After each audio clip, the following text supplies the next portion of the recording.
মাননীয় বিরোধী দলীয় চিফ হুইপ মোহাম্মদ মুজিবুল হক, কিশোরগঞ্জ ৩। আপনি কিছু বলতে চেয়েছেন পয়েন্ট অফ অর্ডারে। মাননীয় স্পিকার, জাতি আজ শোকাহত। 29 তারিখ রাজধানী শহরের বেইলি রোডে যে 8তলা ভবনটি ছিল, সেই ভবনে অগ্নিকাণ্ডে এখন পর্যন্ত 46 জন নিহত হয়েছে, 22 জন গুরুতর আহত হয়েছে। প্রত্যক্ষদর্শী জানিয়েছেন ভবনটি প্রথম ও দ্বিতীয় তলা আগুন লাগার পর তা উপরের দিকে ছড়িয়ে পড়ে। ভবনটি তৃতীয় তলায় একটি পোশাক দোকান ছাড়া সব তলায় রেস্তোরাঁ ছিল। অনেক গ্যাস সিলিন্ডার ছিল, যেগুলি প্রত্যেক ফ্লোরের সিঁড়িতে রাখা ছিল। সিলিন্ডার বিস্ফোরণের কারণে বেশিরভাগ মানুষ ধোঁয়ায় কষ্ট করে মারা গেছেন। স্পিকার, যে ভবনটিতে আগুন লেগেছে সেই ভবনটি রেস্টুরেন্টের কোনো অনুমতি ছিল না, অথচ এই ভবনে 8টা রেস্টুরেন্ট ছিল। রাজুকের নগর পরিকল্পনাবিদ এবং ডেপের প্রকল্প পরিচালক জানিয়েছেন ভবনটির 1 তলা থেকে 7 তলা পর্যন্ত বাণিজ্যিক অনুমোদন দেওয়া ছিল, তবে তা শুধু অফিস কক্ষ হিসাবে ব্যবহারের জন্য। রেস্তোরাঁ, শোরুম বা অন্য কিছু অনুমোদন ছিল না। ফায়ার সার্ভিসের মহাপরিচালক বলেছেন ভবনটিতে কোনো ধরনের অগ্নি নিরাপত্তার ব্যবস্থাই ছিল না,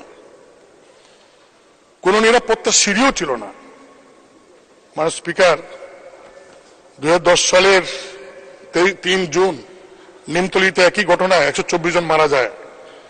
19 সালের 20 ফেব্রুয়ারি চকবাজারে একই ঘটনায় 71 জন মারা যায়। 1919 সালের 28শে মার্চ বনানী তেফার টাওয়ারে আগুনে 20 জন প্রাণ হারায়। স্পিকার, বেইলি রোডের যে ভবনটিতে আগুন লাগে তার যে এই আর্কিটেকচার যিনি ছিলেন তার নাম হলো মোস্তফা খালিদ পলাশ।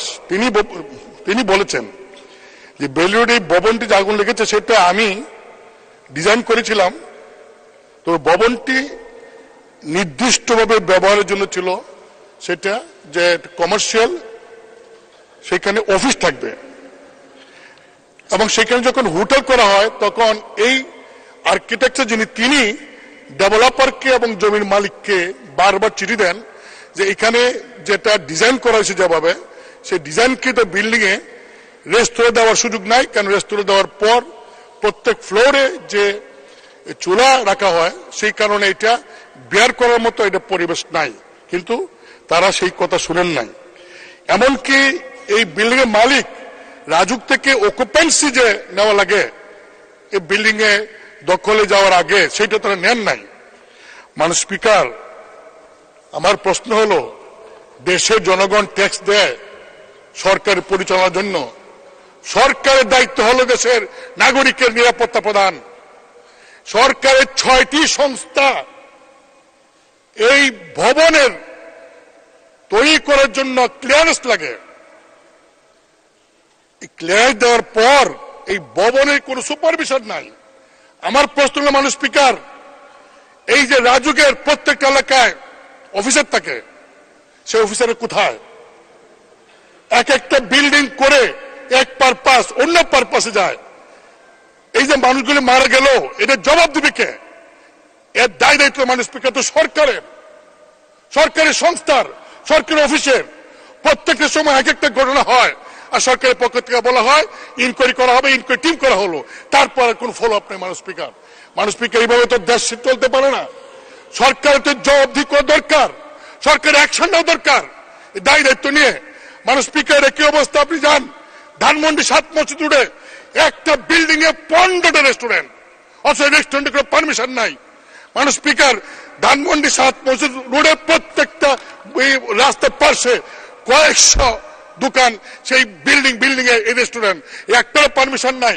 খিলগাঁও তালতলা যান, সেইখানে অনেক বিল্ডিং, মাল্টি স্টোর বিল্ডিং, সেইখানেও একই অবস্থা। এবং আরো এরকম ঘটনা ঘটবে মাননীয় স্পিকার যদি সরকার এই বিষয়ে সচেতন না হয়। তাই আমি সরকারকে দাবি করবো যে আপনার দায় দায়িত্ব নিয়ে এইগুলির জন্য কারা কারা দায়ী, রাজুক হোক, ফায়ার ব্রিগেড হোক, পরিবেশ হোক, যেই হোক, তাদের বিরুদ্ধে কড়া হাতে ব্যবস্থা নিয়ে এই মানুষগুলো মারা গেছে যাতে ভবিষ্যতে আর এই ধরনের কোনো ঘটনা না হয় তার ব্যবস্থা করেন। মাননীয় স্পিকার, আপনাকে ধন্যবাদ আমাকে এই কথা বলার সুযোগ দেওয়ার জন্য। ধন্যবাদ মাননীয় বিরোধী দলীয় চিফ হুইপ।